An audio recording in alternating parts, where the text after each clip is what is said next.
Former Labor State Director Cameron Milner and former Liberal Senator Hollie Hughes. Great to see you both. Cameron, I want to start with your piece in The Nightly this week, where you've criticised the coalition for having this public war over net zero, and you say it's an act of electoral self-harm that will not only let Albanese completely off the hook, but may well condemn the party to electoral irrelevance even beyond the next election. And actually, John Howard said to me last night that the party needs to resolve its differences on net zero and get to a position quickly.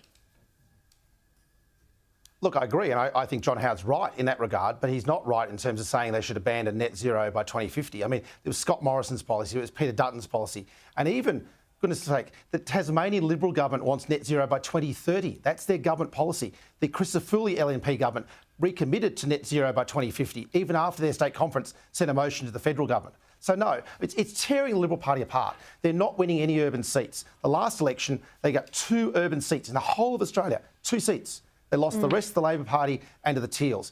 And it's all on climate. And the reality, Sharri, is over half of the Australian voting cohort are under 40, and the Liberals are coming third on primaries in that group. And the number one issue for under 40s is climate change.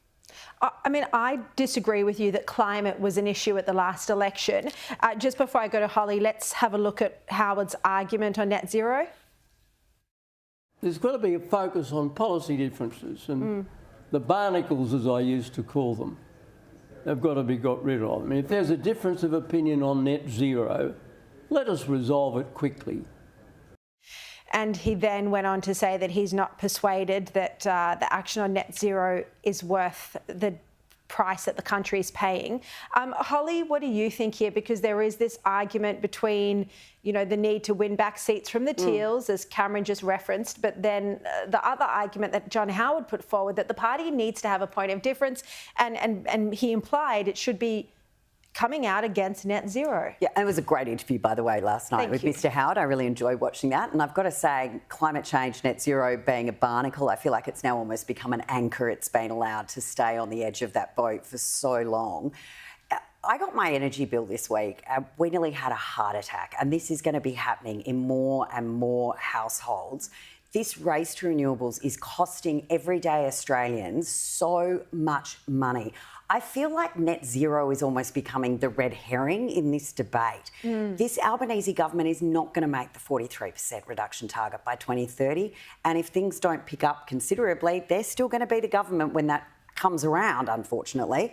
And so there'll be very clear evidence that their plan isn't working, and they're about to announce a 2035 target, which could be considerably higher, and they're never going to reach that. So I think that the coalition, if they're serious, forget about a net zero as a terminology, because most people, when you get down to it, don't even understand. Our emissions haven't changed because coal-fired power doesn't go on and off when renewables don't work. The reason our emissions aren't changing is coal has to keep burning. That's just the reality of how the energy market works. But if Australians understand half of their bill is distribution, half of the bill is coming from the absolute race to renewables and cost that is being put onto them and their households and their businesses by this ridiculous government's race to renewables while the rest of the world's walking away from it. I just think if you get bogged down in one term and one term only of net zero, it's not going to go anywhere. Australians cannot afford this, and that needs to be the conversation. I mean, the coalition does need to arrive at